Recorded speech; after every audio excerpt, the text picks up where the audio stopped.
I think delusion. I moved to Atlanta, lied on my resume, found an agent, started auditioning, and that's when Atlanta came around. I sat in my car for like 4 hours crying. What am I doing? Am I like ruining my life? Playing a football player, chasing greatness. I think we all can relate to that. You know, even in this acting game, I'm like, all right, I want to tell great art. I'm willing to put in everything to play this character. I saw myself in that.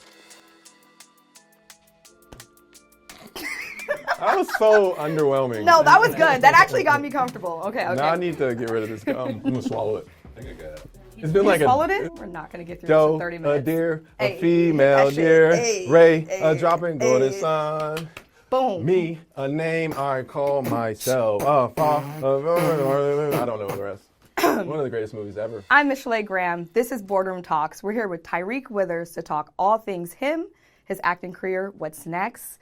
And we're so excited to have you. Thank you for coming to Boardroom. Thank you for having me. This is going to be fun. Yes. You know? How you feeling? I'm trying my best. You know, that's all we can do, showing up, showing out, and we're here. I love it. Let's jump into it. All right. Let's take it back. We're going to talk early career, how you got into acting. So you went from Division I football at Florida I'm so State. Sorry. This gum is still digesting.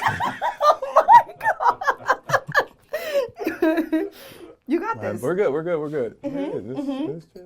You went from Division I football at Florida State into acting in Donald Glover's Atlanta. Yes. What first sparked your interest in acting, and how did you actually get your start? I think delusion. You know, you just like, I can be an actor. I used to be on the football field looking up at the crowd. I was like, I can make YouTube videos, and I want to be an actor. It just sounded weird. Yeah. But yeah, coming from like a Florida, Jacksonville, Florida. I look to like certain shows as like escapism. I loved That's So Raven. I loved Hannah Montana. By the way, Hannah Montana and Miley Cyrus are two different people. Yeah, and I will sure. die on that hill. Hannah Montana is off yonder somewhere. Yeah, exactly. In a house in the woods. Exactly, house in the woods. The Climb by Miley Cyrus. Yes. So T. Like, there's always gonna be another mountain. You always want to make it move. You know what I'm saying? So, but you know, you feel a way. When you see these films, and so I think that was my first inkling of like, oh, I want to do this, you know, and be on Disney Channel. I don't know at that age, and then I got to make my own content, and you know, when I went to college, I wasn't really playing sports for me anymore. I just kind of was over it, and I wasn't willing to give my whole life to it anymore because it was just a rigorous schedule. Like, good God. And I was a walk-on, so it was a lot more difficult. And, you know, there was the first Black Student Union play at Florida State that I decided to go audition for. And I turned the Fresh Prince of Bel-Air scene into a monologue. You know the one? You know what? Come on. You know what's up. The Uncle Phil? Yes. Uncle Phil, where he was like, I had 14 great birthdays. To hell with them. Or do you have like the link to that? I need to see that monologue. Well, you know, I don't. I have to charge you a pretty penny. But he was like, how come he don't want me, man? I went in and I did that. Yeah. And that I booked the role for some reason. I got it. Delusion. Delusion. Delusional confidence. That's how I'm here. And then that was my first time falling in love with the process, the community, you know, delivering a message to a cohort of people, you know, doing something different for the Florida State campus. And, you know, after that, I got more involved on campus because I quit D1 football. And that's when I got really involved on campus, assistant director for Diversity and Inclusion Institute, or, you know, ambassador for the Center for Academic Retention and Enhancement. See, look, I know ball.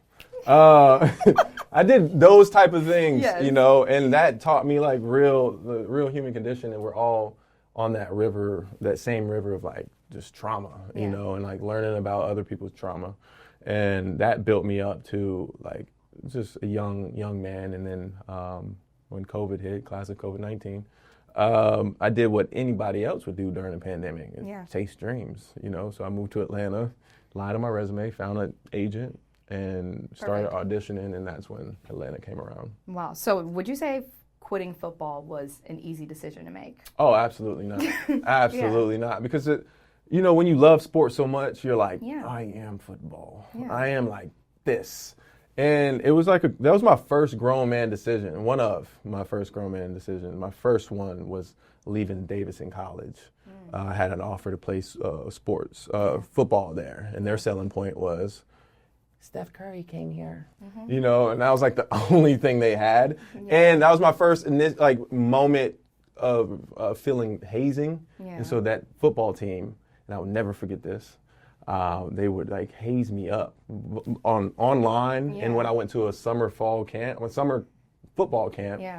and they were like, we're going to put you in the gauntlet. We're going to put you in the gauntlet. You said, I'm getting out of here.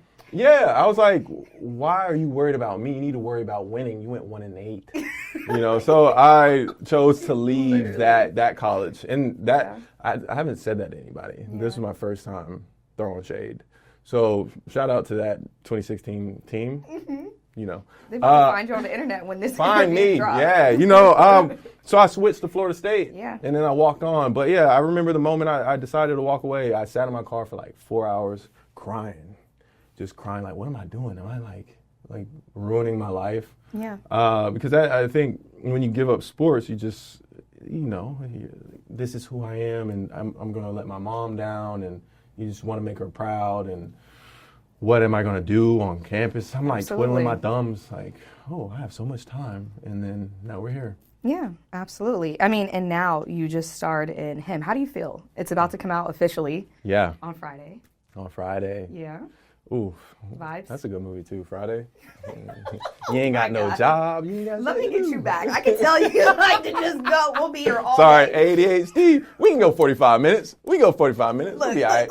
They're not going to take me out of this interview. All right, I like this interview. I'm going to cross my legs. That's when the wisdom starts. Exactly. Okay, let's talk about your character. What was the question again? Oh, how do I feel? Because he was talking about Friday. Oh, yeah. No, I'm still pinching myself. It's a surreal experience to like really be here. And to be on a Jordan Peele produced film directed by Justin Tipping, opposite Marlon Wayans. I think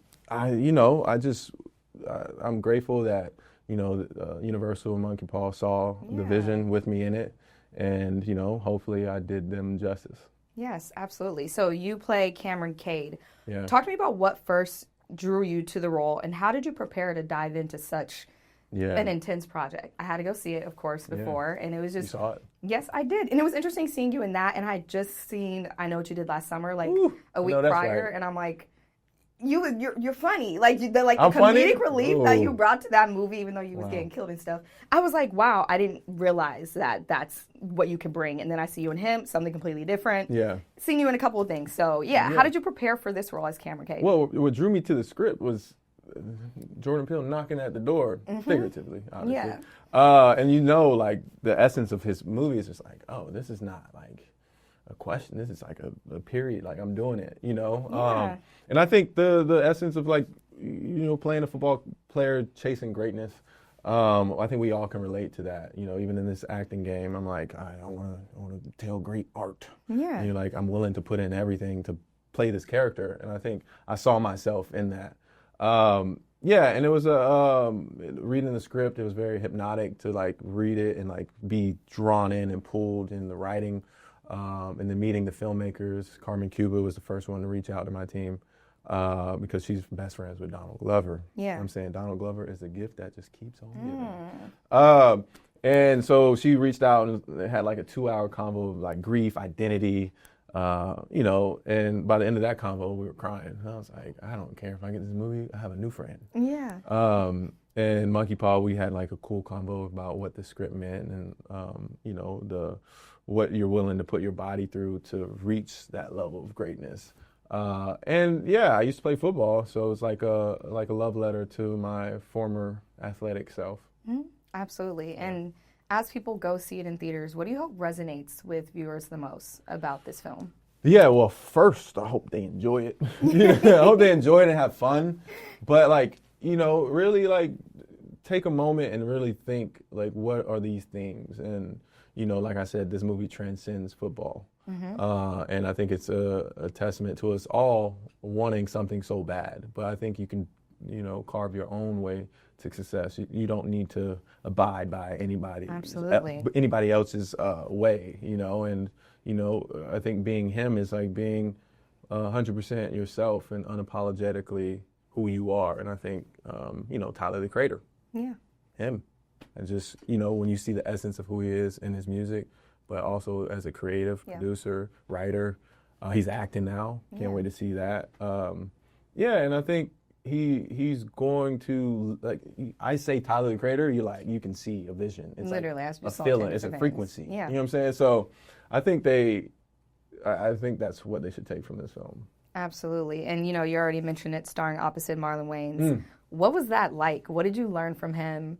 Like, what was it like being in the room with someone like that who has such an expansive career in the acting and entertainment industry? Yeah, first it was like intimidating, coming into a room with somebody who's done the stuff, done the work, decades of work, white chicks, little man. I know you remember the first time I watched Little Man.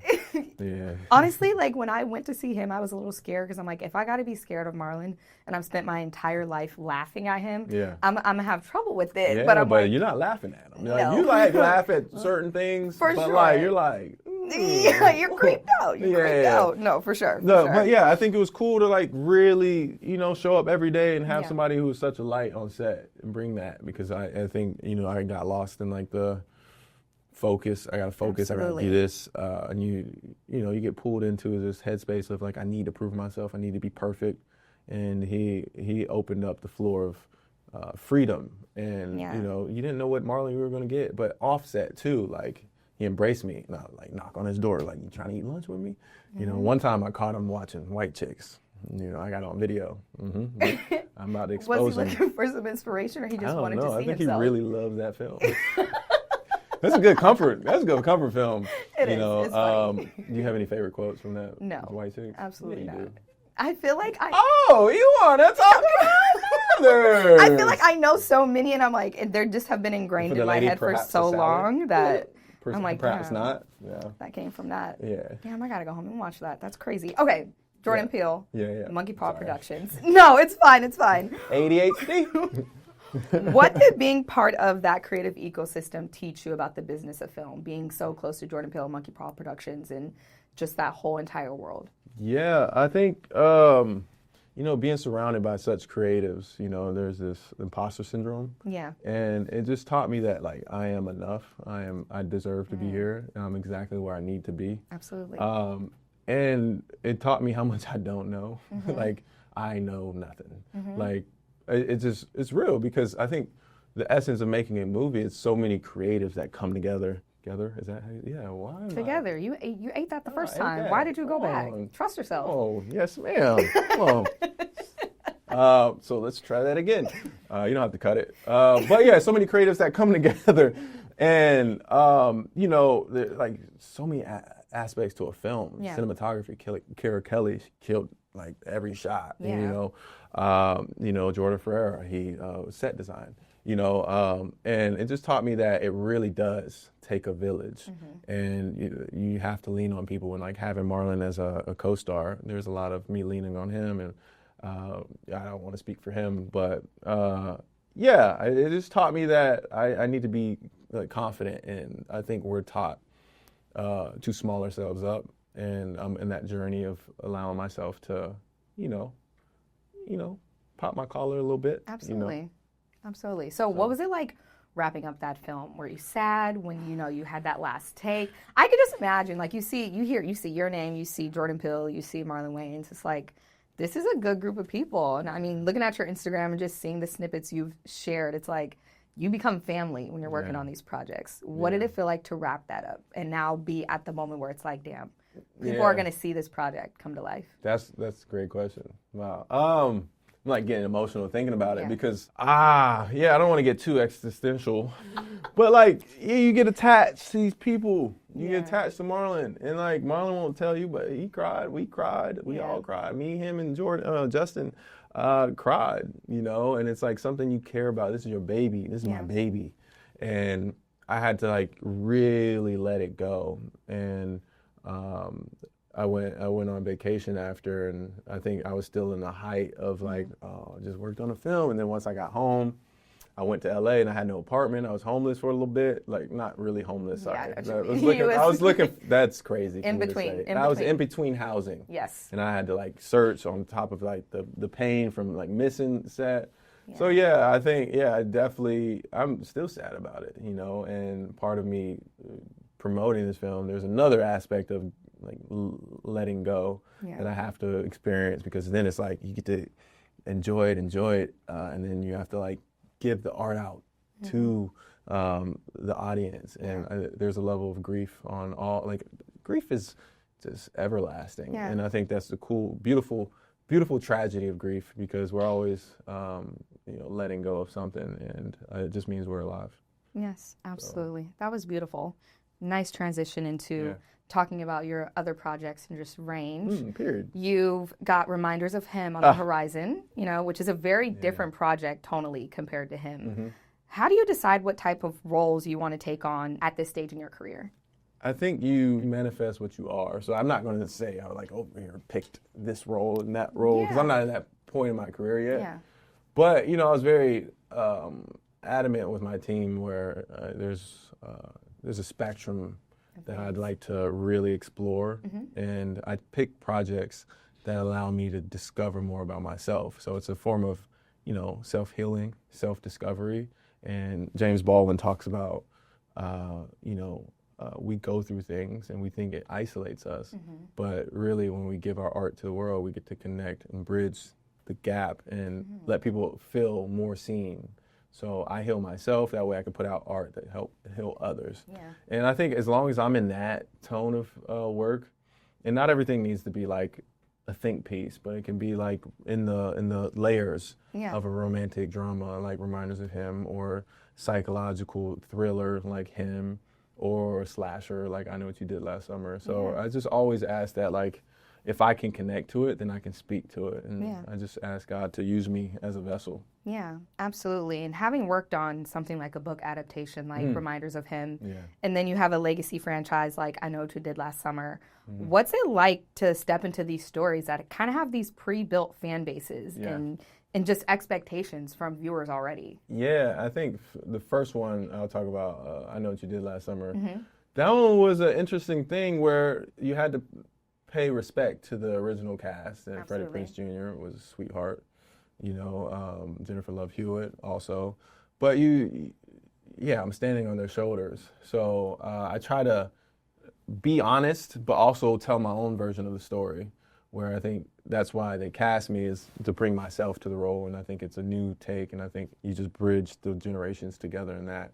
And speaking to Reminders of Him, I just kind of detached from the whole process that, like, this is a bestseller, like you're like, not to put pressure. Not to put pressure on myself, and Colleen Hoover was a dream to like really give me reassurance, because I'm like, if the author of the book said I did good, you can't tell me nothing. Absolutely. Vanessa Caswell, our director for that, she really was in love with the love of the film, and I just try not to think about it too much, and like, I think nobody can bring me to a film, because I have my own experiences, and I think I have a level of vulnerability that I'm able to offer to the project. Absolutely. And do we know yet? Have you guys announced yet when Reminders of Him comes out? Mm-hmm. When? February 6th, 2026. February 6th, 2026. Yeah. Oh my God. All right, I'm excited for you. Yeah, Can't wait. Yeah. Can't wait. Okay, let's go back, all the way back to Atlanta, which was such a breakout project for you. What did you learn about, craft and career longevity from being part of an Emmy-winning series? Like, how do you just come into something like that? I want your level of delusion to be like, I'm gonna type this. I'm keeping my job, but I'm gonna type this up to chase my dreams and think higher. Like that's huge. So what did you learn being a part of something like this so early on? Yeah, I got hurt on that set. Oh. I almost I fell into a pit and fell on my flamethrower jetpack thing, and they had to shut set down for like 2 hours. But was you going too hard? Yeah, I was locked in. I was trying to get my heart rate going, and I was jumping. I was backing up, and I fell into this pit. Oh my God! Did you already shoot, or you was trying to get ready to shoot? I was second day shooting, and I'm like, I almost wasn't able to finish that. Oh my God! But I learned to check my surroundings. Quite literally. Quite literally. No, but I learned that art is identity. I'd say identity is a spectrum.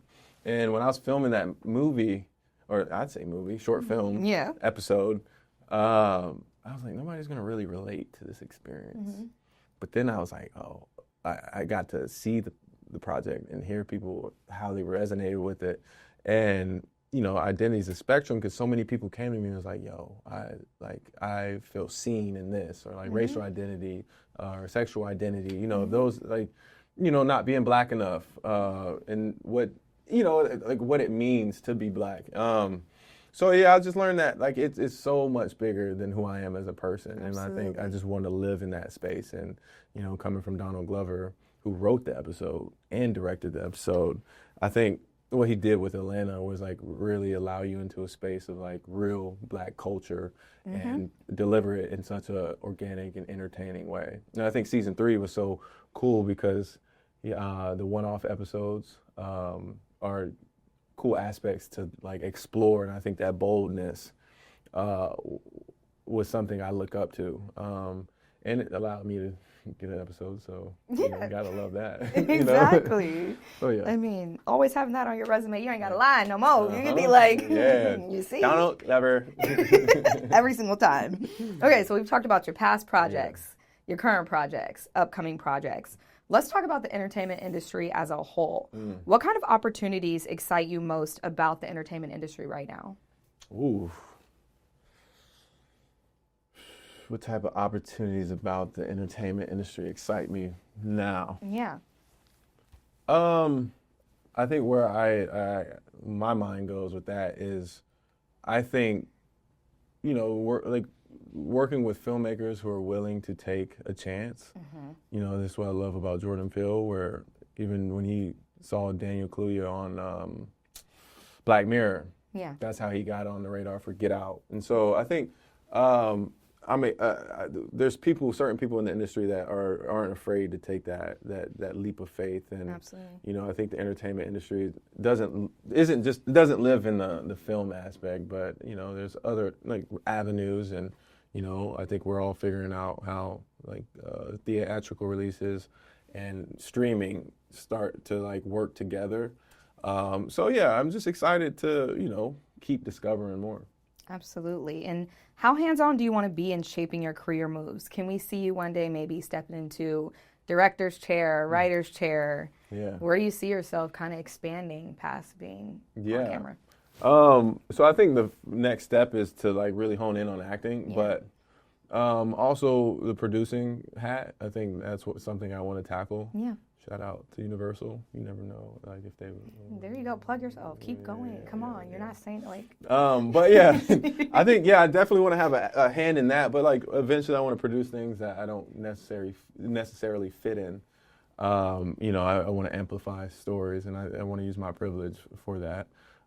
So producing is like one of the next steps. A lot of directors I work with say I'm a direct sooner than I think. So yeah, I would love to direct. I used to direct my own sketches. Yeah. Not that they were good. But you was doing it. But I was doing them. And yeah, I think that's going to happen. But I gotta, figure it out. That's why I stay on set and really learn the filmmaking process. Shadow the director, ask the cinematographer, the camera operators, what lens and why, see the setups, lighting. Yeah.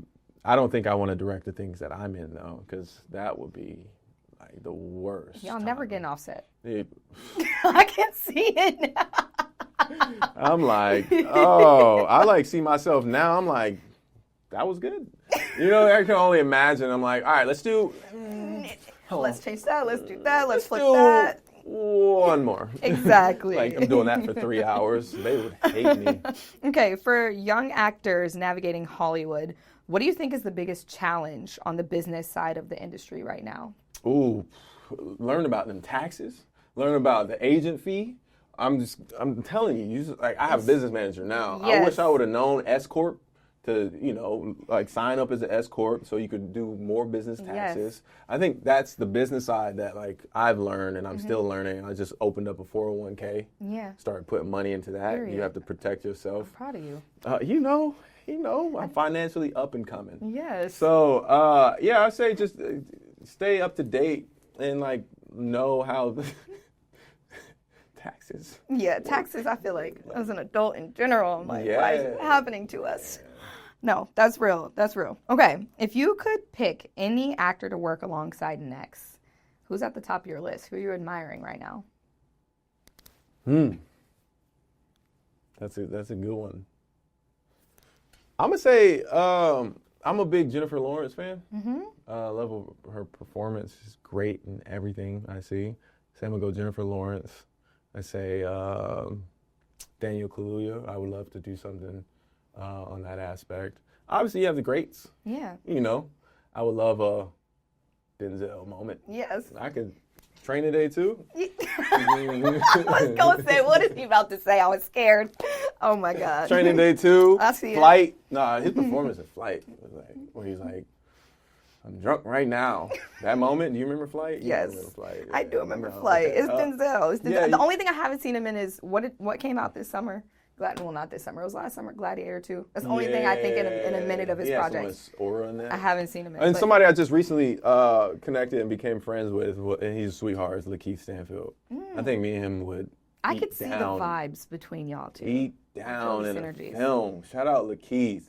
You heard it here first. You heard it here first. Let's do it. Atlanta squared. Okay, last question. Offset, what keeps you grounded while juggling so many different projects and just being on set day to day?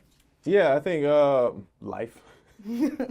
Life be beating me up. Yeah. You know, and then having a good foundation, friends around you to keep you, you know, I wouldn't say level-headed because I don't really get caught up into it, but like, you know, they lift you up. So I think having friends who aren't afraid to celebrate you, you know, I'm not really big on birthdays or like, you know, it feels very audacious to celebrate yourself, you know, and just having a good community to like lift you up, keep you going. Mentors in the industry.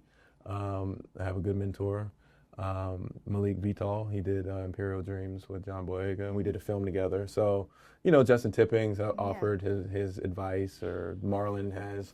And so not being afraid to really let people know, hey, I'm struggling here. What do you think?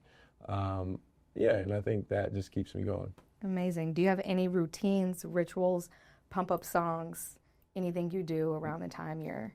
Oh, filming? Yeah.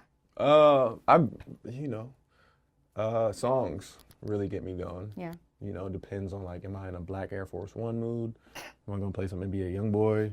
Right now I've been playing The Climb by Miley Cyrus, you know. That's the second time you've brought this up. That is so great. I really love that song. Driver's License, Olivia Rodrigo. All I Want, Olivia Rodrigo. Vampire, Olivia Rodrigo. You know, and then on a serious note, I love, well, it's all serious. But when I want to get into that space, you know, I Am Light by Eddie Irie. Have you listened to that? No. I kind of want to play it right now, but that's crazy. You know. We got the wrap-up sign already. We're gonna get in trouble. Don't do that. Don't get me in trouble. Everybody, maybe you know, I Am Light is, you know, it's a reminder, and it's a like meditational hymn. Yes. I would like to say, I am light. I am divinity. We're gonna play it as soon as we. No, we play it right now. That's crazy. We can play it right now. We're gonna get demonetized. We're gonna get fired. Oh, yeah. Oh my! Maybe we're having fun. We're having a blast. Look, we are having a blast. We're having a blast. But yeah, she talks about, you know, I am divinity defined. Yeah. I'm the God on the inside. Jesus. She ate that? She ate. She had no business eating that much. She had no business. You need to play that. I try to play it once. We don't cut the camera so we can play it. No, we don't cut cameras. We keep them rolling. Oh my God! I'm not done. I had to explain this song. Oh my God! Try to play that. I would recommend playing that song once a day. Once a day. When you wake up, you know what I'm saying? Like when the alarm clock goes off, it starts off.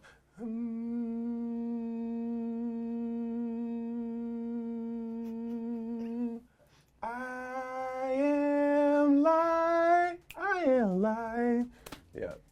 Oh my gosh, you are light. You are light. Oh, you're light. We are going to end on that note. Thank you for coming to Boardroom, Tyriq. This is better than I expected. I know what was going to happen today. This is beautiful. Thank you for joining. Thank you for having me. Of course.